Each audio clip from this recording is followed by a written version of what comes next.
même encore maintenant, quand je suis fatigué ou stressé, et même là dans cette interview, des fois je forme les mots bien précisément avant de les dire, de peur de bégayer, alors que ça fait des années que je bégaye plus, tu vois. Oui, parce que t'as bégayé jusqu'à tes 20 ans, À peu quasiment, près, ouais. T'es un peu, tu sais, vachement loin sur la scène, machin, on était assis tous les deux, et du coup j'avais du mal à connecter avec lui. Donc c'est plus que j'étais déçu de moi du moment. Lui en soi il avait rien fait de mal, tu vois, mais genre pas du tout. Moi je matais des films, j'écoutais un choc vraiment. C'est comme si j'avais genre un truc qui était pas réel en face de moi, comme si j'avais un mur, un truc de c'est pas moi, c'est pas mon compte, c'est pas machin, tu vois, c'est trop bizarre. Comment ça se passe quand tu rentres à la Starac? Tu te dis c'est ce qui va me sauver? Ah ouais, je suis en feu. Mais t'es sûr de ça? Ouais, j'en suis certain. Bah, le feat à qui t'as jamais osé le dire. Je sais pas si c'est possible en soi, mais et c'était hilarant d'ailleurs. C'est vrai. J'étais allé voir Sofiane Pamart au... Boudère, mais sérieux, elle parle trop mal.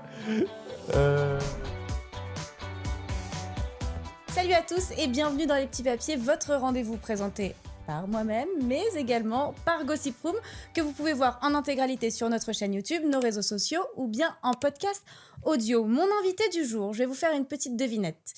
Il a tout juste 26 ans. C'est un des finalistes de la Star Academy. Il est déjà double disque d'or et il a remporté un Energy Music Awards de la révélation masculine francophone de l'année. Surtout, il s'apprête à monter sur la plus belle scène de Paris et son nom porte l'amour. S'il vous plaît, Julien Libre. Waouh, elle rentre dans le panthéon des meilleures intros, celle-là. J'espère. Punaise, c'est bien écrit ça. Punaise, plein de nouveautés. Julien, comment vas-tu déjà ? Je vais très très bien. Là, je suis un peu jetlagué parce que je rentre de Toronto et j'ai toujours rêvé de dire cette phrase de riche. Donc C'était comment? Donc C'était pour les vacances, on est d'accord? Ouais, c'est pour les vacances. C'est mon manager qui m'a fait une surprise. On voulait voir plein de concerts et du coup, on est parti à Toronto. C'était très très cool. Kiff total. Kiff, je suis éclaté, mais kiff. Là, on en parlait juste avant de commencer l'émission. Les gens nous ont dit là, vous êtes hors interview, il va falloir se remettre dedans. Tu enchaînes là, tu vas commencer les festivals pour cet été. Tu seras présent dans plusieurs villes de France. Et ensuite, tu vas enchaîner avec ta deuxième partie de tournée. Ouais. On le dit maintenant, 30 novembre, scène de l'Olympia. Et c'était tellement full, tellement complet, tellement sollicité que tu as rajouté 2 autres dates en 2027, les 12 et 13 mars à la salle Playel. Est-ce que je ne me trompe pas? Je n'ai rien à dire de plus. Tu as juste trop bien fait en fait. Raconte-nous l'Olympia. Comment on arrive sur la scène de l'Olympia comme ça? Bah écoute, je te dirais ça le 30 novembre, mais... Non, mais comment ça se passe en fait? Comment on arrive à avoir cette scène? Comment on est sûr que le public va être au rendez-vous? Enfin, parce que c'est quand même une salle qui est hyper sollicitée, ouais. qui est demandée, quoi. De ouf. En fait, on avait déjà mis une cigale l'an dernier, du coup, quand on est sorti sur mon projet. Ouais. Et c'était un peu... Et en plus, en fait, on a fait la résidence de la tournée, genre 2 semaines avant. Ouais. Et on part sur la cigale en partant sur la tournée. Donc, on a commencé par la cigale. Et déjà, on était en mode, putain, on espère qu'il sera plein et tout, machin. Du coup, ça l'était, donc Dieu merci. Après, on s'est dit, vas-y, vu qu'on voit que ça fait que comme ça, essayons de mettre un Olympia. Mais l'honneur, il est ouf. Et je stresse déjà de la date, tu vois. Qu'est-ce que ça représente pour toi aujourd'hui d'être sur une scène comme l'Olympia? Je considère que la route d'un artiste, c'est un peu plein de petits tampons, tu sais, au fur et à mesure du public, du métier, tu vois, des petites réussites comme ça. Et j'avoue que faire l'Olympia, il y a un truc de waouh. Le nom en lettres rouges, les lettres. Ça c'est vraiment le truc. Et même la salle est magnifique et il y a une vraie aura, tu vois. Chaque fois que je vois là-bas un concert, je me dis putain. Les plus grandes stars se sont produites sur cette scène, ouais, quoi, donc c'est assez dingue. Est-ce que tu connais le concept des petits papiers, Julien? Il me semble que Alors, c'est toi qui tire ou c'est moi qui tire? On va tirer tous les deux. Ok, c'est ça. Mais en fait, je t'explique, les petits papiers violets, on est obligé de les terminer. Ok, d'accord. C'est les questions un peu spicy. Ok, il y a beaucoup de spicy, j'ai l'impression là. Écoute, je te laisse commencer par les questions de ton choix. Très bien. Mais soit tu es joueur. Je suis courageux. Soit tu as peur. Je suis courageux. Ah bah tiens. Alors... Quel est ton plus beau duo et le plus décevant? T'as eu la chance, on le répète, de participer à la Starac et du coup de faire des duos quasiment toutes les semaines en prime time. Ouais. Du coup. Mon plus beau duo et le plus décevant. Le plus beau duo, récemment, on a annoncé un truc qui va arriver et on ne sait pas quand ça va arriver. Okay. Mais mon producteur a dit vas-y, c'est pas grave, on le dit, on s'en fout. Mais je vais faire un feat avec un artiste italien qui s'appelle Mr. Rain, qui est un rappeur italien que j'admire énormément. Je trouve que c'est vraiment un artiste de fou. Et j'ai écrit une version française de son titre Soupe Eloy, qui est un titre juste splendide. Allez l'écouter. Et ça sortira bientôt. Prochainement. Mais alors, du coup, c'est un rappeur, c'est ça? Ouais. Et alors, parce que j'ai écouté 2-3 de tes interviews hier et avant-hier en préparant cette émission. Et je voyais que ta maman déteste le rap. Totalement, ouais. Bah alors maintenant, elle aime un peu plus parce que elle a pas trop le choix parce que je lui ai fait écouter plein de trucs différents. Ouais. Mais et qu'en vrai maintenant le rap c'est tellement large que en fait tu peux totalement aimer un style et pas du tout aimer un autre, comme le rock ou comme n'importe quel style, tu vois. Donc ouais, du coup, elle apprécie de plus en plus. Il y a des trucs qu'elle aime bien, on va dire. Je pense qu'il y a toujours 95% qu'elle aime pas, mais il y a le petit 5% de ce qui ressemble à ce qu'elle aime bien, donc ça va. Mais ouais, ça elle est pas Et fan. à la Starac, si t'avais un duo vraiment dont tu te souviens, qui t'a marqué, ce serait lequel? Bah j'ai envie de dire la finale avec Pierre en vrai. C'était ouf. Parce que pour nous, c'était et la délivrance de on revoit nos proches et on commence notre vie d'artiste, tu vois. Et en même temps, on a travaillé 3 mois pour ça, machin. Et la soirée était juste trop belle. On n'avait pas d'attente. On n'avait pas de truc de je veux gagner ou je veux que tu gagnes ou machin. Enfin, tu vois, on n'avait pas ça. C'est vrai? Ouais, c'était vraiment juste. En vrai, je pense que c'est une des meilleures soirées de ma vie, en vrai. La compétition s'arrête à la finale. Enfin, s'arrête pas, mais se met en Bah, pause. en vrai de vrai, nous, déjà, on savait pas comment ça allait être dehors. Du coup, on n'avait pas de truc de ça avait pété ou machin. On n'était pas du tout dans ça. Et en vrai de vrai, ils étaient pas nombreux ceux à vouloir gagner, tu vois. Parce que en fait, tu sais, quand tu sais pas comment ça va se passer, tu te fais plein de peurs et t'es matrixé par plein de trucs. Moi, je sais que j'avais peur par rapport au contrat, aux trucs comme ça, tu vois, de dire peut-être qu'on va pouvoir me contrôler, machin, parce que j'y connaissais rien, tu vois. C'est pas le cas. Mais quand tu rentres là-dedans, tu te dis ah. Et du coup, on voulait pas gagner. Moi, je voulais aller le plus loin possible, mais je me suis dit, je veux pas être enfermé dans un truc, machin. Et lui, c'est un peu pareil. On s'est rendu compte très vite qu'en fait, de gagner, c'est bien. Si jamais vous faites la Star Academy, bah, gagnez là, c'est cool. Tu m'étonnes. De ouf. Mais ouais, du coup, c'était que la bonne soirée à ce moment-là. Et peut-être si c'est en duo artiste que tu veux. Quel artiste c'était vraiment. Après, t'as rarement de mauvais duos, tu vois, parce que quand tu viens faire un duo avec un élève en tant qu'artiste, t'es trop content. Et du coup, tu veux partager ton titre avec quelqu'un, donc voilà. Les mauvais duos. Non, mais t'en as peut-être un où les voix matchent moins ou... Bah, un peu, je crois que c'était un peu Marc Lavoine où j'étais trop content de le rencontrer parce que ma mère est méga fan. Ouais. Et on était un peu vachement loin sur la scène, machin, on était assis tous les deux. Et du coup, j'avais du mal à connecter avec lui. Donc, c'est plus que j'étais déçu de moi, du moment. Lui, en soi, il avait rien fait de mal, tu vois, mais ouais. Et tu parlais des peurs juste après la Starac. Justement, comment ça se passe? Vous sortez de la Star Academy. Bon, toi, tu finis deuxième. Pierre remporte la Starac. Il y a TF1 vous approche. Comment ça se passe après pour produire votre premier album, pour être signé dans un label? Lui, pour le coup, vu qu'il a gagné, Sony le signe automatiquement. Il commence le travail très très vite en fait, hein, parce que on a la semaine d'interview après la sortie où on en fait genre 70 en une semaine. Et après, en fait, tu commences le travail direct. Donc, lui, pour le coup, il a été pris en charge directement avec les équipes de Sony et Columbia. Et moi, du coup, il a fallu qu'on aille chercher, quoi. J'ai rencontré mon manager direct après, Mika, sur une session studio. Et puis, après, du coup, tu commences à chercher les équipes avec qui tu vas produire le projet, etc. Mais moi, c'était une des meilleures périodes de ma vie entière. Okay. Parce que t'es en tournée avec tes potes, donc tu fais du 5 jours sur 7 et tu te régales, t'es sur scène, machin. C'est hyper physique, c'est incroyable. Ensuite, les 2 jours off que t'as, c'est pour créer ton équipe avec ton manager, aller approcher les labels, commencer à parler de deal, machin, etc. En fait, tu découvres 10 mondes en même temps. Ouais. Et c'est oufissime. Moi, c'était vraiment une des périodes que je préférais de toute ma vie. Mais vraiment. pour moi, c'est la plus... Enfin, tu vois, moi qui connais rien, pour moi, c'est la plus complexe. Je me dis, mais si t'arrives pas à bien t'entourer dès le début, ça peut être la catastrophe. Mais quoi. en vrai, avec le recul que j'ai maintenant, je me dis, j'étais quand même bien innocent et tant mieux parce que du coup, t'as un truc de... On sait que c'est dur, mais on sait pas à quel point... Là, nous... Je sais qu'on a eu beaucoup de chance, nous, tu vois, parce que moi, j'ai directement rencontré les bonnes personnes, des gens que vraiment, j'ai énormément confiance en eux, on travaille hyper bien. Enfin, c'était vraiment un coup de chance parce que ça aurait pu, voilà, tu sais, que je tombe sur une ou deux personnes un peu néfastes, machin. Pas du tout, que des gens de ouf. Donc, oui. Next one.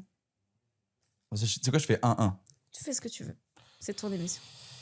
Avec les académiciens, il y a des amitiés qui ont vraiment survécu après le château où tout le monde repart. Ah non, bien sûr que non. Non, on se déteste. Vous vivez une espèce de colo de 3 mois, forcément, où c'est très intense. Ouais, même plus, parce que du coup, on a que nous. Vous avez que vous. Moi, je me dis, mais est-ce que derrière, ils arrivent à garder les liens, à rester en contact, ou chacun repart un peu dans sa vie et puis on se donne des nouvelles de temps en temps? Il y a un peu des deux, tu vois. C'est que tu peux pas... tu sais, mine de rien, ceux qui font la Starac, on est entre 13 et 16 tous les ans. Donc, tu peux pas garder des contacts quotidiennement avec. Enfin, moi, je sais que pour moi, c'est impossible, tu vois.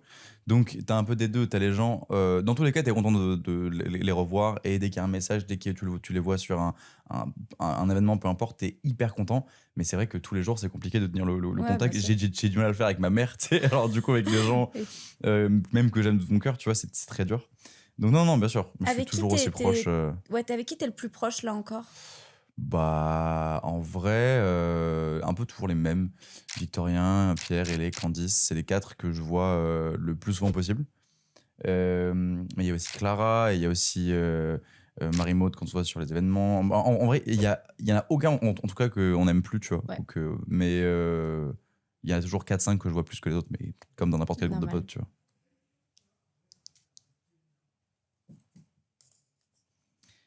Quelle est la limite de ce que tu partages de ta vie privée sur les réseaux sociaux?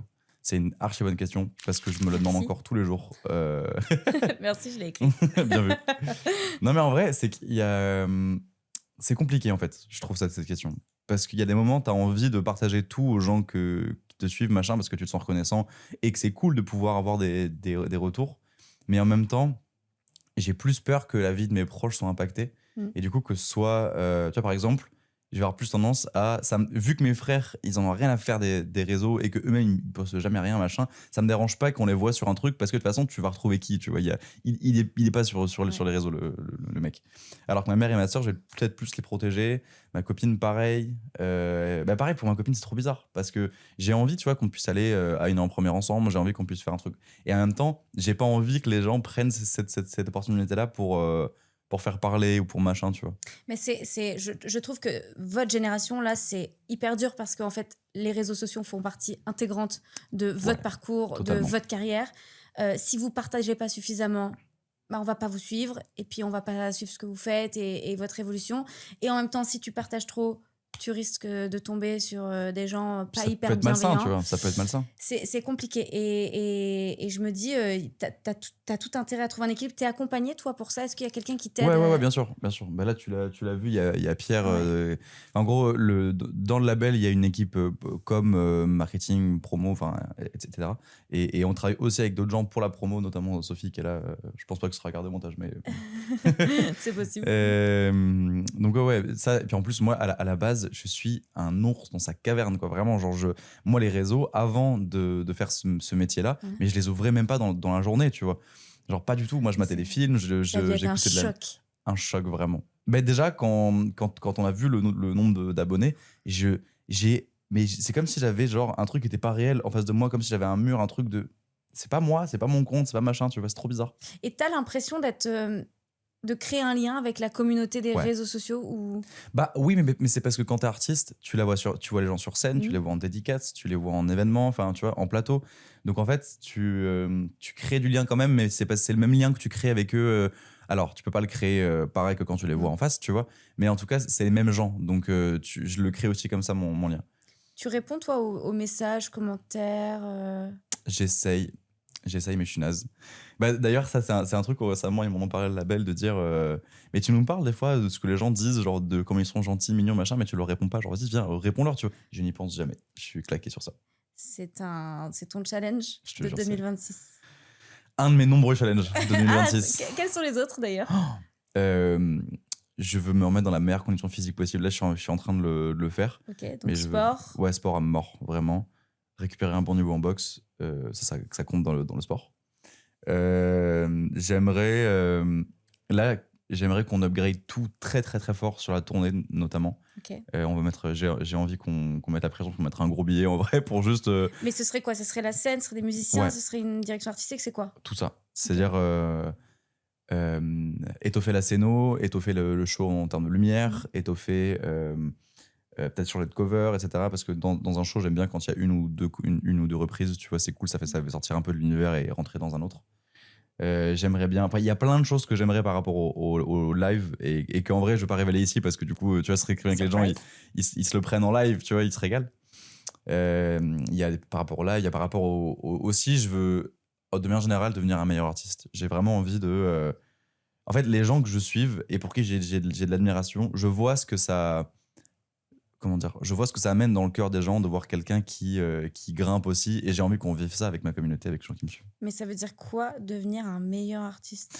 Ça veut dire, tu vois, c'est en forgeant qu'on devient forgeron, Ouais. et il n'y a pas de secret en vrai. Il faut vivre des choses et se la cramer au studio et juste travailler beaucoup, beaucoup, beaucoup, beaucoup pour arriver à, tu vois, j'aimerais être ce gars qui se dit, tu sais quoi, je vais faire 70 sons pour mon projet, genre je vais en garder que 10, tu vois. J'aimerais être ce gars qui a mis tellement de travail dans ce qu'il a fait qu'il est certain que les 10 tracks qu'il va garder, ça va être les bonnes. Elles vont être incroyables. Mais t'as pas peur de t'épuiser? Non. Ok. Non. Si, j'ai peur, mais on va faire genre que non. Non, si, mais c'est un vrai truc, ça, le burn-out chez les artistes, influenceurs, c'est un... Parce que t'as le stress des disques, la tournée, de tout ce qui est à côté. Enfin, on voit pas tout le travail qu'il y a. La pression, elle est huge. Et la compétition aussi, parce qu'il y a énormément de gens. Je suis même pas encore... Et en vrai de vrai, j'ai pas du tout la réponse de à quel point c'est une compétition, à quel point le gâteau il est grand, il y a une part pour tout le monde ou pas. Je sais pas. Je sais pas... Parce qu'on a envie de dire que la compétition est rude, mais s'il faut, en fait, tu peux très bien vivre de ton art tranquillement, de ton côté, machin. Et je sais pas à quel point je suis matrixé par le milieu et le métier que je fais, et à quel point il y a du vrai et du faux là-dedans. J'ai pas la réponse. Bah, tout dépend déjà de l'objectif que tu vas atteindre, en fait. C'est vrai. Et puis surtout, je pense qu'il n'y a pas vraiment de bonne réponse. C'est-à-dire qu'il y a une part pour tout le monde, sachant que vous faites tous des choses complètement différentes, que vous avez votre propre univers, et les gens qui te suivent, c'est des gens qui t'aiment pour ce que tu es, mais pour aussi ce que tu leur donnes et ce que tu fais. Je crois que oui, il y a une compétition parce qu'il faut être le meilleur, et on parlait de tout à l'heure des NMA. Bah oui, il faut être la révélation masculine francophone de l'année, et puis il n'y a qu'un trophée.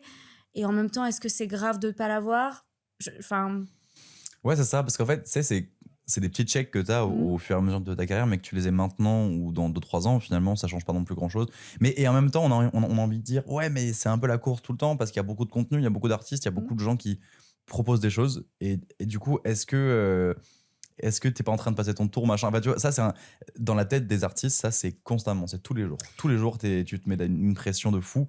Mais parce qu'aussi, on aime tellement ce qu'on fait. Alors, c'est tellement une chance énorme de faire ça que tu veux le faire jusqu'à la fin de ta vie, tu vois. Donc, ouais, et puis je pense que le plus néfaste pour un artiste, pour un sportif, pour quelqu'un qui, entre autres, est dans la lumière, c'est de se comparer. Et en fait, on le fait tous. Mais ça te bouffe le cerveau. Et puis, tu vois, les sportifs, ils ont un truc de comparaison immédiate. C'est-à-dire, tu gagnes, tu perds. Genre, tu as de la performance, tu performes, tu surperformes ou tu sous-performes. Les artistes, il y a de ça, mais c'est beaucoup plus subjectif, beaucoup plus... C'est de l'art, tu vois. Donc, il y a un moment donné, faut juste le faire du mieux que tu peux, et les gens, ils vont raisonner avec ça ou pas, tu vois. Mais ça, t'as pas trop la maîtrise dessus, quoi. Et les gens qui se disent, nous, on sait faire des hits, machin... Ouais, mais est-ce que tu sais faire des hits par rapport à ton nom ou par rapport à ta musique? C'est-à-dire, est-ce que c'est toi qui vends? Est-ce que t'es comme un acteur à très très gros budget dans un film où tu te dis, c'est sûr, les gens ils vont aller le voir? Ou est-ce que c'est vraiment ce que tu produis, la substance que tu fais, c'est ça qui... c'est bon, j'ai la recette du hit, tu vois. Et non, et puis je pense que... En vrai, il n'y a que Gims qui a la recette. Ouais, il est trop fort. Non, mais l'idée, c'est de se dire, est-ce que j'ai envie de faire un hit, ou est-ce que j'ai envie de faire de la musique pour délivrer les messages qui me plaisent, pour faire ce que j'aime? Tu peux faire les deux en vrai. Hein. Sopra, je trouve qu'il a réussi à faire les deux. Oui. Je trouve que son... Alors après, il a pas plu à tout le monde, son virage pop, tu vois, mais je trouve que c'est un mec qui a réussi à faire les deux, par exemple. On repart. Mais c'était vraiment intéressant, ça. On gagne combien d'argent quand on fait la Starac? Quand on fait la Starac, c'est pas tant que ça, hein. Je crois que en fait, c'était... Vous êtes payé automatiquement parce que... Ouais, t'es payé parce que t'es salarié, du coup, de Endemol, de la boîte qui produit l'émission. Et en fait, je crois que tu gagnes, c'est pratiquement au SMIC en fait, mais vu que en fait, c'est compté pour toutes les heures d'interview, machin, je crois que c'est à peu près 2 000 € par mois sur. C'est carré en fait. Bon, après, vous êtes nourri, logé. Ouais, c'est ça. Mais bon, après, ça, tu vois, genre, autant il peut y avoir des problèmes entre les artistes et les prods, etc. Mais quand tu arrives en tant que candidat et que t'as rien à défendre et que t'as rien à. Enfin, tu vois, c'est. Clairement, on n'est pas là pour l'argent. Enfin. Quand tu y vas, tu sais très bien que tu es là pendant les 3 mois, tu vas pas gagner 50 000 €. Enfin, tu vois. De toute façon, tu touches pas, tu sors pas. Et ils touchent pas, donc c'est ça. Et puis en plus, moi j'ai gagné pas d'argent avant, donc j'étais en mode oh trop bien, j'y vais. Moi je savais pas comment t'es payé, tu vois. C'est vrai? Non, je me disais ok, ça va, j'ai rendu mon appart, donc j'aurais pas mon loyer à payer parce que vu que j'ai pas de revenus pendant quelques mois, machin. Et puis après, du coup, j'ai vu que j'avais des revenus, j'étais ah bah, trop bien, c'est bon. C'est ouf. Problème réglé. Quand t'es rentré à la Starac, tu t'es dit je vais faire, je sais plus c'est quoi, c'est 18 semaines, enfin c'est énorme, c'est ouais, c'est 13, ouais, 3 mois. 13 ou 14 semaines. Tu t'es dit je vais aller jusqu'au intérieurement. Si tu même extérieurement, je me suis dit je vais aller au bout. Ouais, je me suis vraiment dit je vais aller au bout.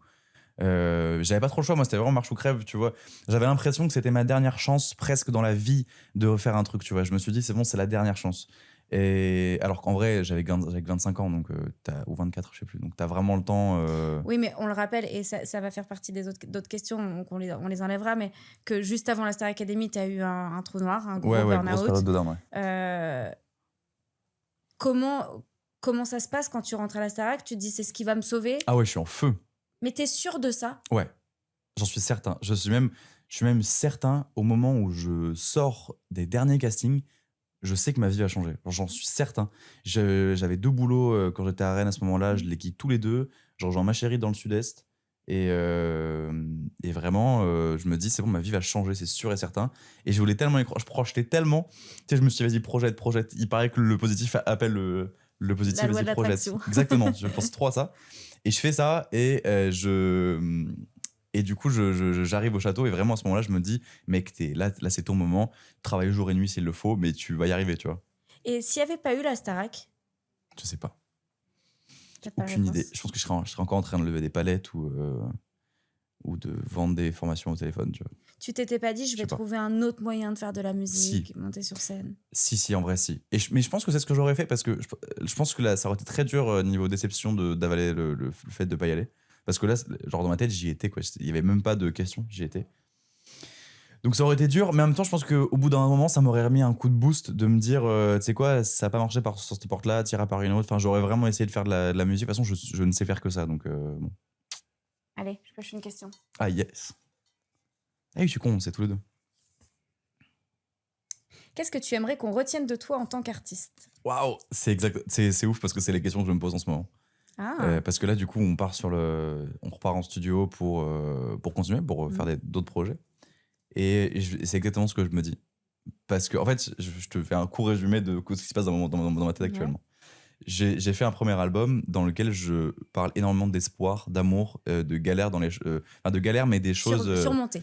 ouais, là, surmonter. Et du coup, là, avec le recul, j'ai l'impression d'avoir fait un projet pour les gens et en mode comme une sorte de mode d'emploi de moi j'ai galéré, mais il y a ce truc là qui a fait que je m'en suis sorti, machin, et de le donner aux gens. C'est pas vraiment ce que j'ai voulu faire, tu vois, mais et du coup là je suis un peu en mode faut que je parle aussi des trucs qui fâchent, tu vois, qui vont pas bien, mais maintenant, tu vois, genre, etc. Et j'ai l'impression de pas avoir assez parlé de moi. Et du coup, qu'est-ce que j'ai envie que les gens retiennent de moi? Je sais pas encore. Franchement, je sais pas. Parce que j'ai envie d'être comme le héros d'un film et que ça inspire les gens, etc. Mais en même temps, je sais pas si je m'en sens capable. Du coup, j'ai aussi envie d'être ce mec normal qui a une vie pas normale non plus, parce que dans tous les cas, une vie de célébrité, c'est pas une vie normale, tu vois. Mais bref, donc je sais pas. J'ai pas la réponse à la question. T'entends quoi par parler de trucs qui fâchent ou trucs qui sont pas encore réglés? Ça se saurait si, une fois que t'as dépassé les galères que t'as eues dans ton adolescence, t'avais plus de galères pour le reste de ta vie, tu vois. Donc, il y a toujours des galères, elles sont différentes parce que maintenant on a d'autres problèmes. J'ai plus de problèmes d'argent, mais t'as plein de problèmes émotionnels que t'as pas réglés, tu vois, encore. J'imagine, enfin, tu vois, s'il y a des gens qui font des burn-out à 40 ans, ça veut bien dire qu'il y a des trucs qui continuent à être compliqués. Donc, ouais, j'ai envie de parler de ça, j'ai envie de parler de mes failles aussi, de mes défauts. Je suis pas un homme parfait, tu vois, c'est sûr et certain. Et là, j'ai presque l'impression d'avoir dépeint comme le tableau de moi que j'aurais aimé être, tu vois, dans le premier album. Et du coup, t'aimerais être, si on résume, t'aimerais être quel homme? J'aimerais rassurer les gens autour de moi. J'aimerais inspirer aussi. En fait, toujours quand je prends une décision, je me dis est-ce que en tant que père de mes futurs enfants plus tard, je serai fier du move que je viens de faire. Je me dis ça tout le temps. Et pour me dire que si plus tard j'ai des gosses et que mes gosses ils se disent ouais, mon père il est stylé parce qu'il a fait ça, je serais content, tu vois. C'est marrant parce que tu construis quelque chose, tu construis ta carrière, et c'est normal, et c'est pas du tout un jugement, à travers le regard des autres. Et c'est normal, Ouais. t'as un public, t'es obligé de l'attendre et tout. Mais il y a aucun moment où tu te dis, je vais faire ça parce que dans 20 ans, j'attendrai pas que mes enfants soient fiers de moi, mais moi, quand je prendrai du recul, je me dirais, bien joué. Ouais, bah si, carrément. Mais les deux sont très liés, tu De ton vois. prisme, en fait, de ce que... Ouais. Ouais, mais je crois que mon prisme il tient trop aux gens que j'aime. Il est très. Bah après, il y a ce que je veux musicalement, ça Ouais. c'est pas un problème, tu vois. Mais c'est vraiment sur le thème, enfin les thèmes, le fond, etc. Ouais, je crois que mon entourage, comment ça va rayonner sur mon entourage et sur mon public, ça compte vraiment beaucoup pour moi, quoi.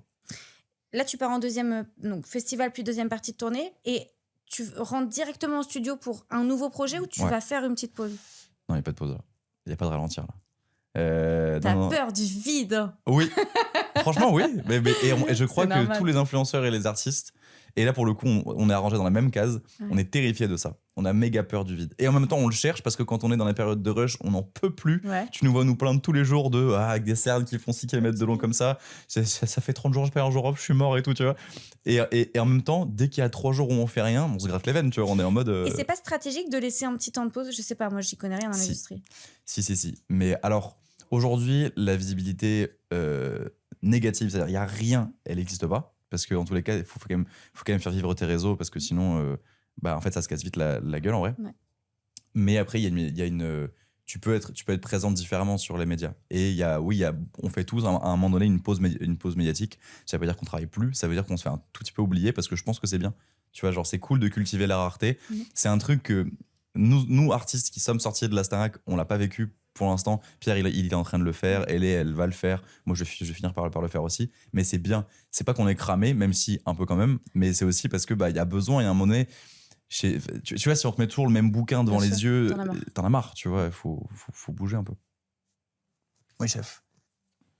Le problème, c'est que je crois que t'es un peu comme moi, mais je suis un peu une pipelette dès que c'est des sujets intéressants, tu vois. Mais on adore parler. On adore. Quel est le plus gros inconvénient de la notoriété? Alors, pour de vrai, je le vis bien, moi. Je suis pas en mode... c'est compliqué. En fait, c'est un truc tout con, mais c'est plus les moments où c'est indélicat. Quand t'es avec les gens que t'aimes et qu'il y a quelqu'un... Et tu sais quoi, en plus, quand les gens mettent la manière, c'est même pas un problème. Genre, quand je suis avec ma mère, ma soeur, des potes, machin, et que quelqu'un vient tout gentiment demander « Pardon, je veux pas te déranger, est-ce que je me prends une photo, machin ?» Mais je la fais avec plaisir, en plus, vraiment sans problème. C'est plus les gens indélicats, tu vois, les gens qui vont venir t'attraper dans la rue comme ça, alors que n'importe quelle personne qui se fait attraper dans la rue comme ça, tu te dis vas-y, ça va se bagarrer, tu vois, ou alors il y a un problème, tu vois, et il faut être habitué à ce genre de truc, tu vois. Donc ouais, c'est plus les trucs indélicats, ça c'est relou. Mais est-ce que tu fais attention à tout, genre si tu vas en boîte, à ce qu'on te filme pas avec un verre, si tu vas faire tes courses, à t'assurer de pas être dans une tenue complètement schlag. Tu développes des paros un peu, ouais. Okay. Moi à la base je suis vraiment un schlag, donc je dois me rappeler des fois que je suis connu, et il y a des fois des moments où je sors, et tu sais, genre je sors et je suis en pyjama pour aller faire mes courses, tu vois, et c'est ok, mais tu sais, j'avais pas capté le pyjama, il est taché là, ou il est troué ou machin, tu vois, et je me rends pas compte. Mais de manière générale, moi je trouve que je le vis bien. Mais par contre, tu développes vraiment des paranoïas des fois, où tu sais, genre j'en sais rien, t'as pas de mouchoir, tu meurs envie de te moucher, mais tu te dis je vais pas me curer le nez parce que j'ai trop peur qu'on me voit, tu vois, un truc comme ça. Tu check tout ce qui est posté sur toi, tout ce qui est dit sur toi, ou... J'ai arrêté de le faire. Ça fait mal de ouf, ça fait vraiment mal. Je l'ai fait, et là il y a genre un mois, j'ai eu un vrai down pendant un petit temps. Et pendant ce down-là, je faisais l'erreur de regarder vraiment ce qu'on se disait sur moi, sur les réseaux, etc. Et en vrai, il y a quand même pas non plus tant de négatif que ça, tu vois. C'est juste que tu le retiens de ouf, et ça fait mal, quoi. Ça te plombe vraiment. Et tu sais en vrai, quand tu prends le recul, que c'est un pauvre anonyme qui a voulu... Mais totalement. Et en fait, dès que mettre sa haine, là, tu vois, déverser sa haine, mais tu le retiens, quoi. De ouf. Tu sais que ça ne compte pas, vraiment, quoi. Et que c'est pas l'opinion publique, et que ça va pas t'impacter dans ta carrière. Parce que ce qui fait mal, c'est vraiment ça, tu vois. C'est le mix de... T'as peur que ça t'impacte dans ta carrière, et parce que tu mets tellement d'efforts là-dedans, et t'as peur aussi que ça t'effondre ta confiance, tu vois. Et c'est un peu ce que ça fait, ça, pour le coup. Mais niveau de la carrière, non, à moins que ce soit une haine généralisée de quelqu'un. Et encore, on a vu tellement de gens connus et d'artistes finalement avoir une haine généralisée sur eux, et à un moment donné, ça passe, tu vois. Tous les buzz passent, tous les bad buzz passent. De ouf. Tu prends Flo et Oli. Ouais. Ces deux gars, ils ont été détestés du rap français pendant hyper longtemps.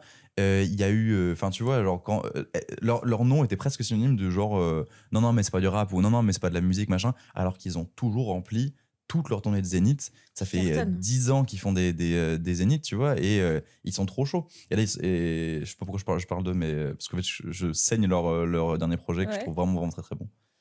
Voilà. Tu parlais d'un petit coup d'arme là que t'as eu. C'était dû à quoi? Et j'ai trop fait d'un coup. J'étais sur Dals en même temps. En fait, j'avais Dals, ma tournée en même temps, en promo pour Dimo, le single qu'on défend avec Ota, mon pote. Et on tournait des clips aussi en même temps. Je ne m'arrêtais jamais, genre jamais. Et je me trouvais pas bon en plus. C'est ça qui me saoulait. Tu te trouvais pas bon dans quoi?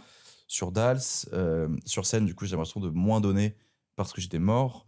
J'ai l'impression d'être pas là pour les gens que j'aime non plus. En fait, j'avais l'impression d'être à toutes les parties qui m'importent dans ma vie, d'être bon nulle part. Et du coup, j'ai eu un vrai down à ce moment-là. Et ouais, c'est là que je me suis dit, tu sais quoi, que les gens parlent en bien ou en mal de toi sur les réseaux, tant pis, regarde pas. Et comment t'as surmonté ce coup down là? J'ai fait la fête un peu, hein.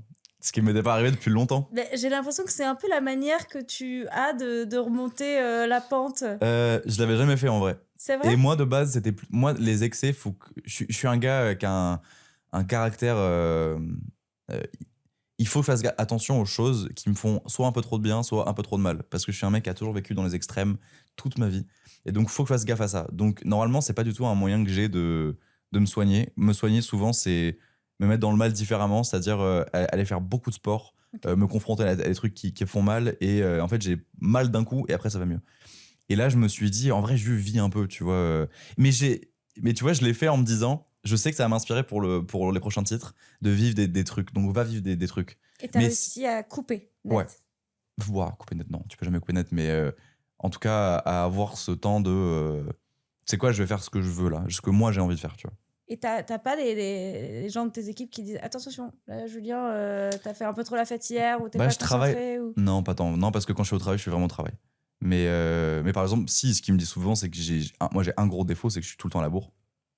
Et ça, c'est relou. Non. Bah, tiens, ce matin. Alors, ce matin en plus, tu vois. Et je suis. Pardon aux équipes de Gossip Room. Pardon vraiment beaucoup. C'est honteux. Honteux. Plus jamais. Mais c'est le matin. Déjà, inviter un artiste le matin, c'est se confronter à des risques, qui sont inaliénables, tu vois. Genre, tu sais qu'il faut une petite demi-heure de battement quand t'invites un artiste le matin. Si tu les invites en début de soirée, tu te dis, bon, ils ont peut-être pris un peu l'apéro. Non, ça va, ça. Non. Non, alors ça, pour le coup, au travail, il n'y a pas d'alcool, tu vois, ça va. C'est bien. On essaye. Donc t'as personne, toi ton plus gros défaut c'est le retard, mais t'as personne qui te dit attends là tu déconnes. Non, parce qu'ils savent que je travaille beaucoup en soi, donc ils sont pas, ils sont jamais à courir après moi pour aller travailler, tu vois. Pour répondre à des trucs, valider des trucs machin, oui, ça oui, mais pour aller travailler, non, ils savent que je suis toujours là. Ok, c'est à moi. Pour la question violette. C'est pas rigolo aussi. Hein. Alors, parmi tous les élèves de ta saison de la Star Academy, est-ce que vous vous doutiez pendant le tournage de qui allait gagner? Plutôt vers la fin quand même. Enfin, il y avait 3 personnes en fait dans nos tests. On pensait que ce serait soit Clara au début, parce que elle a eu une montée de dingue vocalement. Enfin, en fait, on s'est dit, mais qui va vouloir sortir? Enfin, elle ne peut pas sortir, elle est trop forte. Quand elle est sortie, on a fait, ok, d'accord. Après, on s'est dit, Lenny va gagner, parce que talent brut exceptionnel, Lenny. Diamant brut, bref, c'est fou, quoi. Elle a énormément de talent, cette fille. Donc voilà. Elle sort, on dit, là, on sait plus. C'était la première nomination en plus. Ouais. Bah, c'est pour ça qu'elle est sortie en vrai. C'est qu'elle n'avait pas pu fédérer un public de vote avant, puisqu'elle n'avait jamais été en danger. Ça, et si Pierre, en vrai, c'était quand même. En fait, on se disait ce sera Lenny ou Pierre, parce que en vrai, Pierre, c'est une pop star née, tu vois. Genre, il a vraiment un truc. Même les gens qui l'admirent le plus, c'est soit des rockstars, soit des pop stars. Il a ce truc-là un peu en lui. Et même, il avait ses chansons déjà. Il jouait de la guitare, beau gosse, super gentil, machin, voix de malade mental. Enfin, tu vois. Moi, la semaine de la finale, je savais qu'elle allait gagner, mais on savait déjà avant, en vrai, que pour lui, c'était tout droit, tu vois. Et est-ce que vous avez cette peur de vous dire, bon, ok, c'est peut-être Pierre qui va gagner, nous, derrière, est-ce qu'on va réussir à faire carrière? Mais nous-mêmes, on savait pas que le gars qui pouvait gagner allait faire carrière sûre, tu vois. En fait, c'est que ça avait pas pété avant, tu vois. Enfin, pas comme ça. Oui, la première saison avait eu moins d'impact parce qu'en plus, elle avait duré moins longtemps. Ouais, c'était moitié moins de temps, donc pas simple pour accrocher les gens, etc. Il n'y avait pas eu de tournée non plus. Ouais. Donc non, en vrai, on se disait rien. On se disait rien. Nous, on le voyait comme la compétition. Et après, on sait pas, tu vois. On sait pas. Donc que de belles surprises. Oui, pour le coup, ouais. C'est quoi? Tu me challenges, tu me tauntes. Quand on te reconnaît dans la rue, est-ce qu'on t'a déjà pris pour quelqu'un d'autre? Attends, oui. Attends. Et c'était hilarant d'ailleurs. C'est vrai. J'étais allé voir Sofiane Pamart au... Boudère, mais sérieux ça. Elle parle trop mal. Je suis allé voir Sofiane Pamart aux arènes de Nîmes. Ouais. Et après, on passe la soirée ensemble, on boit un coup, machin, et on est dans la rue. Ah non, c'était pas moi, du coup, c'était Sofiane.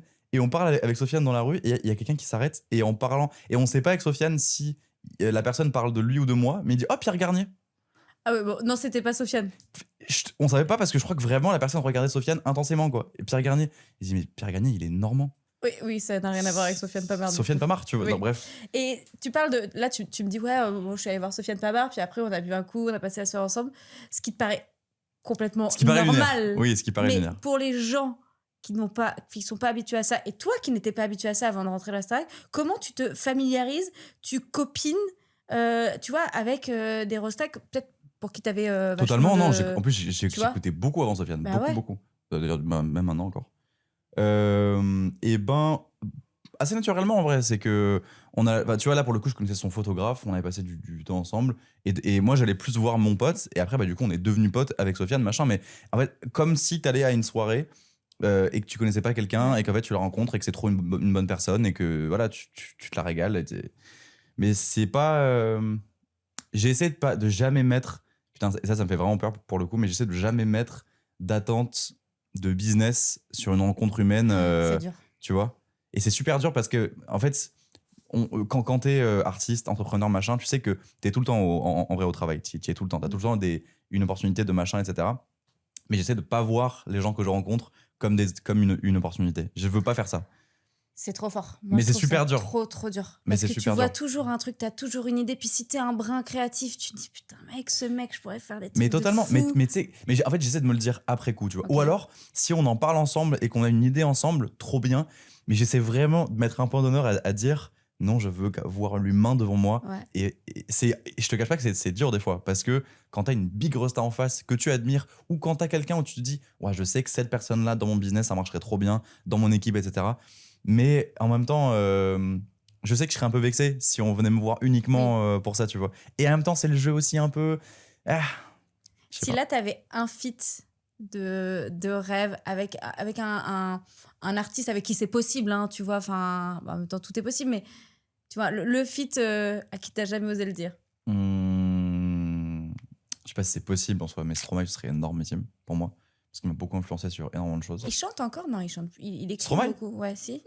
Si, je crois qu'il est toujours. Je crois qu'en fait, il est même tout le temps un peu en studio, etc. Okay. Après, par rapport à ce qui sort, ça, je sais pas, mais je crois qu'il écrit toujours. Ouais. Y a lui. Bah, j'aime beaucoup le rap, donc un rappeur français. En tout cas, dans la musique francophone, j'écoute quand même beaucoup de rap. Il y en a beaucoup. Mais tu sais, en fait, là, j'ai envie de t'en donner un. Moi, je me dis, lui, ce serait vraiment lourd. Laylo, je me régalerais. Ouais. Parce que je suis un gros fan de Laylo. Je saurais pas te dire. Ouais, je vais dire Laylo, tiens. Ok. Allez, petite question. Quelle couleur? Bleu. Je sais pas du tout ce que c'est le bleu. Je lis quand même pour... En fait, c'est ce que je raconte à tout le monde. C'est quand j'écris les questions, tu sais, elles me paraissent cool et tout. Et après, quand j'ai l'invité qui lit, je me dis, ouais, t'as vraiment écrit ça, rentre moins dans le moment et tout. Okay. Le Energy Music Award, c'est un vote du public. Autrement dit, c'est ton public qui t'a couronné, pas l'industrie. Ça change quoi pour toi dans la valeur de ce trophée? En vrai, c'était la plus belle récompense, ça, pour le coup, de savoir que c'est les gens qu'on votait. Après, il y a aussi le fait qu'on était beaucoup de gens qui venaient de la Starac ce soir-là. Donc, les publics sont aussi un peu fédérés. Ça, c'est vrai. Mais le fait de me dire, d'imaginer les gens voter, etc., et dire non, c'est lui qu'on veut être la révélation, machin, c'était un énorme boost de confiance et d'amour. Et en même temps, c'est aussi quand même un boost du métier, ne serait-ce que d'y être invité, tu vois, au NMA, etc. Et moi, j'ai vraiment capté la diff entre avant, parce qu'il y a tout qui arrive en même temps, Sigal, album, NMA, et avant ça et après ça, il y a vraiment eu un avant et un après pour le coup. Il y a eu cette histoire un peu chiante là de ton public, de tes fans qui ont acheté des streams pour... Oui, c'est vrai, ouais. Et en même temps, donc tu leur as remonté les bretelles en disant vous êtes en train de niquer ma carrière, ouais. franchement. Peu, ouais. Et en même temps, c'est eux-mêmes qui ont voté pour les NMA. Comment t'arrives à la fois leur dire punaise, vous faites de la merde et merci quand même. Parce qu'en soi, faire de la merde, ils l'ont fait. Et c'était une toute petite minorité. Ouais. Et ces gens l'ont fait une fois. Ou deux fois, je sais plus, mais c'était assez rapproché. Et après, il n'y a plus jamais eu ça, tu vois. Et en fait, ces gens, ils le faisaient même pas dans une intention néfaste. Ils se disaient, moi, je veux que Julien Libre il fasse les mêmes stats que Pierre, c'était par rapport à Pierre, je pense même en vrai. Et c'est c'est louable, c'est pas méchant. Non. Mais juste qu'ils se rendaient pas compte qu'ils étaient en train vraiment, pour le coup, de me mettre dans la merde de fou. Ouais. Parce que ça me coupait l'accès aux playlists de Spotify. Les radios, ils étaient un peu en train de dire, enfin, c'est quand même pas une image de fou, tu vois. Enfin, et tout le monde, et du coup, ça mettait en attente énormément de choses. Et je dis là, j'ai pas le temps d'attendre. Là, faut vraiment arrêter de faire ça, que je puisse me focus sur ma musique et continuer à progresser, quoi. Oui, chef. Oh, c'est le dernier violet. Ouais. T'as fait un burn-out et une dépression avant la Starac. As-tu réussi à mettre des mots sur les raisons? Oui. Ouais. Il y a des trucs qui regardent pas que moi, donc j'en parlerai pas, mais il y a eu beaucoup de choses assez traumatiques dans mon enfance / adolescence que j'avais pas réglées. Et aussi des trucs par rapport à moi même qu'il fallait que je me connaisse aussi. Et bref, là je suis extrêmement flou, mais c'est que je peux pas vraiment parler des raisons là parce que c'est des trucs qui sont assez chauds quand même. Mais ce qui compte un peu plus, je pense, c'est le fait de m'en être relevé vraiment. Et en fait, il fallait que j'acquière les armes pour la vie, pour être vraiment pour être paré, tu vois. Et je sais que là, actuellement, même s'il m'arrive des trucs graves ou très graves, je saurais m'en relever. Comment tu les as trouvées, ces armes? J'ai galéré, hein, putain, ça a pris vraiment du temps. L'amour des gens que j'aime, je pense que c'est bien pour la plupart des gens de d'abord s'aimer pour ensuite laisser rentrer des gens dans sa vie et que ce soit des trucs sains. Moi, ça a été vraiment le chemin inverse. J'ai eu la chance de rencontrer des bonnes personnes, des très très bonnes personnes qui m'ont vraiment tendu la main et qui m'ont vraiment donné de l'amour. Dans ton domaine professionnel ou personnel? Perso. Et je me suis dit, ok, c'est bon, c'est parti. S'il y a des gens que moi j'aime à ce point-là, qui sont capables d'avoir de l'estime pour moi et d'avoir de la confiance en moi, etc., je peux l'avoir pour moi aussi. Et ça, et aussi, je venais de rencontrer ma copine et je la trouvais trop stylée, Amélie. Je la trouvais trop stylée. Et je me suis dit, mais je pense que c'est vraiment la meuf de ma vie. Et là, je suis vraiment un schlag. Donc, il faut qu'on se mette un gros coup de pied au cul. Tu peux pas galérer à trouver à bouffer tout en construisant une relation de ouf avec une personne de ouf. Aujourd'hui, tu as 26 ans, ce qui reste quand même hyper jeune. Tu as l'impression d'avoir toutes les armes pour aller le plus loin possible, où tu dis, ma construction, elle n'est pas encore totalement terminée? Je pense qu'elle n'est pas encore totalement terminée. Je pense que... en fait, je crois que je porte encore un peu les stigmates d'avant, tu vois, le fait d'avoir beaucoup bégayé. Tu sais que même encore maintenant, quand je suis fatigué ou stressé, et même là, dans cette interview, des fois, je forme les mots bien précisément avant de les dire, de peur de bégayer, alors que ça fait des années que je bégayais plus, tu vois. Oui, parce que tu as bégayé jusqu'à tes 20 ans, À quasiment, peu près, ouais. Ce qui est assez dingue, c'est que là, on n'entend aucun bégaiement. Enfin, pardon d'être très honnête, mais j'entends rien. Et en plus, tu as un vocabulaire qui est quasi... qui est très étoffé et quasi parfait. Enfin, tu vois, tu as une construction de phrase qui est... genre, ça n'a jamais été ça le problème, tu vois. C'était plutôt... Parce que, pour le coup, j'ai toujours eu beaucoup de vocabulaire et de syntaxe, parce que j'adore ça, j'aime trop les mots. Mais en même temps, je pouvais pas parler aux gens. Donc là tu sais que des fois, je fais des grandes tirades, alors que je pourrais le dire en une phrase, juste parce que je me dis que maintenant, je peux parler, tu vas m'écouter parler, en fait. Et le bégaiement, il est arrivé après le décès de ton papa, ou ça a été depuis l'enfance, ou et tu saurais l'expliquer? Enfin, ils savent pourquoi? Ouais, pareil, il y a un événement grave derrière aussi. Donc mais il y a cet événement-là qui a déclenché un truc. Et après, c'est plus un truc psychologique de manque de confiance, en fait. C'est que tu sais plus parler. Enfin, tu sais que tu vas buter sur un mot, que tu vas bégayer, machin. Tu sais pas comment le résoudre, et du coup, dès que tu vas te mettre à parler, tu sais que tu auras une interaction sociale de merde, en fait, parce que les gens, ils auront pitié de toi, ou ils vont se moquer de toi, ou machin. Et du coup, ta confiance, elle s'écrase comme ça, et tu bégayes de plus en plus, parce que dès que tu sais que tu vas parler, tu as le souffle court, t'as peur, et tu parles pas bien, quoi. T'as conscience de donner l'image de quelqu'un qui a une très forte confiance en lui, ou pas du tout? Oui, je pense que les gens pensent que j'ai confiance en moi. Mais c'est le cas, j'ai vraiment confiance en moi. Pas tout le temps, pas tous les jours, etc. Mais en tout cas, j'ai une confiance dans le socle de valeurs que j'ai, et je sais que je suis droit dans mes bottes, tu vois, par rapport à ça. Et je sais aussi ce que je veux apporter, ce que je peux apporter, machin. Après, il y a des jours où tu te lèves et tu te dis, waouh, aujourd'hui, je sais que ça va être une journée de merde, tu vois. Je sais que j'ai pas de confiance, que j'ai pas d'assurance, que machin. Et vu que je suis très mauvais pour l'esbrouf, je suis très mauvais pour faire genre que, tu vois, je suis nul pour ça.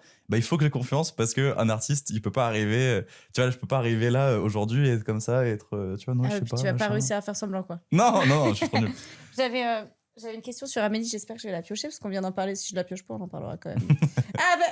Je te jure. C'est elle? Attends. Je peux la lire? C'est un peu... Tu veux la lire? Vas-y. C'est pas sur Amélie, tu vas voir. Si elle triche. Ah, ok. Vas-y. Ah, ok. On dit que la notoriété rend beau et séduisant. Comment on gère sa vie amoureuse et sentimentale quand on est propulsé sur le devant de la scène du jour au lendemain? Je pense que l'argent rend beau, pour le coup. Je La pense notoriété aussi. Vraiment. Ouais, je sais pas, je m'en rends pas compte. Non, mais forcément, quand Le statut, tu vois ouais. quelqu'un à la télé, tu te dis... puis en plus, vous êtes apprêtés et tout. Enfin, Ouais. le succès rend beau. Ouais, ok. Tu vois? Je capte, t'as raison. Donc forcément, toi, tu rencontres Amélie il y a 4 ans, à peu près. Ouais. Tu es avec elle avant de rentrer à la Star Academy. Vous allez être 3 mois séparés. Et derrière, comment tu arrives à être un homme, mais fidèle, amoureux, présent? Bah, ça, c'est. Je pense que c'est un peu un des tabous, quand même. Tu vois, en fait, déjà, les gars, on se fait pas draguer comme vous, les femmes, vous faites draguer ou emmerder dans la rue.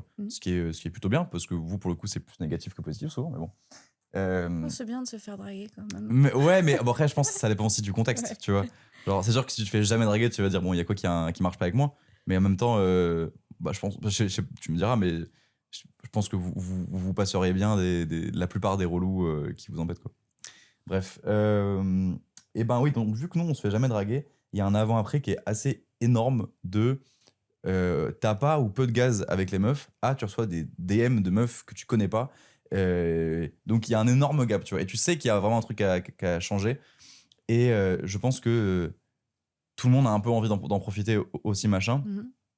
Moi, dans mon cas, j'ai la chance d'avoir plus peur de perdre ma meuf et plus peur. Moi, dans le château, j'étais juste terrifié que ma meuf parte. Qu'elle voit un truc qui lui plaise pas chez moi et qu'elle dit putain, en fait, il est relou, mon mec, vas-y, c'est bon, je me taille, tu vois. Et donc, j'avais plus peur de ce truc-là, tu vois. Et donc, j'ai vu que j'avais peur de la perdre et vu que je savais que moi, je vis trop dans les extrêmes. Si tu me lâches dans la vie que j'ai actuellement, célibataire, sans attache, machin, je veux pas être ce mec-là, tu vois. Je veux pas être le gars, bref, je veux pas être ce mec-là. Donc, non, moi, j'étais bien content d'être avec elle.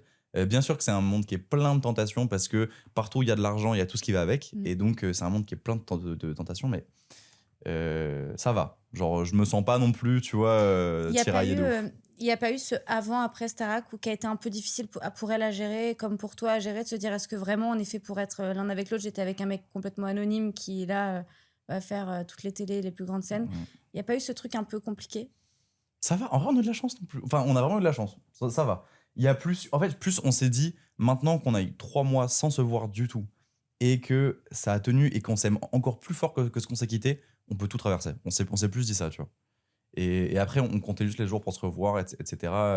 Après, tu vois, moi, j'ai toujours été.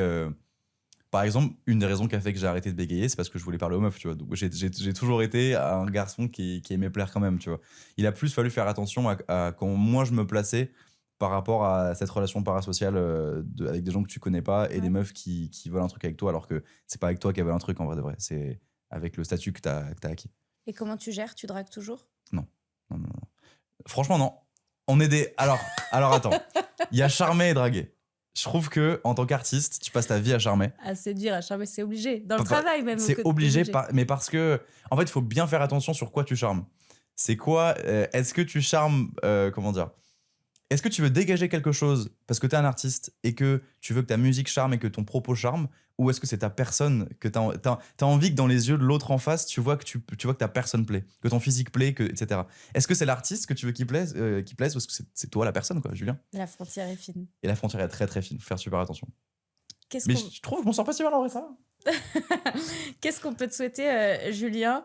Alors, évidemment, de remplir l'Olympia, mais ça, je crois que c'est déjà fait. Ça va, on est bien là. Et c'est la raison pour laquelle il y a 2 autres dates, 12 et 13 mars 2027 à la salle Playel. Mais pour les années qui vont arriver, aussi bien sur ta vie perso que pro. La vie perso, tout se passe bien pour le coup. Ça, je touche du bois, on est bien. Continuer comme ça, continuer à avoir des relations aussi riches et aussi profondes, sincères. Et dans le pro, il y a beaucoup de trucs qu'on peut me souhaiter pour le coup. Tu vois, déjà remplir les 2 Playel après l'Olympia. Ce qu'on peut me souhaiter, en vrai de vrai, pour moi, ça se résume juste à devenir tous les jours un meilleur artiste. En même temps que tu vois que mon perso et mon pro continuent comme ça à avancer ensemble, devenir un meilleur humain, devenir un meilleur artiste tous les jours. Ouais. Ok, moi je te souhaite ni de devenir un meilleur humain, ni de devenir un meilleur artiste, mais genre juste d'être heureux dans tout ce que tu vas entreprendre. Et ben, pareil pour toi, je souhaite la même chose. Merci pour cette interview. Merci à toi, je me suis J'espère que ça t'a régalé. plu. De ouf. Évidemment, vous pouvez la retrouver en intégralité sur YouTube. On va mettre des petits extraits sur nos réseaux sociaux. Et puis, pour ceux qui sont team podcast audio, eh bien, on est présent sur toutes les plateformes de podcast. Donc, likez, partagez, faites les cloches, là, tout ce qu'il y a à faire. Je sais pas, moi, je suis pas une Jones. Et merci, Julien. T'avais tout bien fait. Et laisse le mot Jones à la fin. Voilà, tout niqué. Je suis vraiment une boomeuse maintenant, en fait. J'ai 31 piges. On se retrouve très vite avec un prochain invité. Bisous, bisous. Des bisous.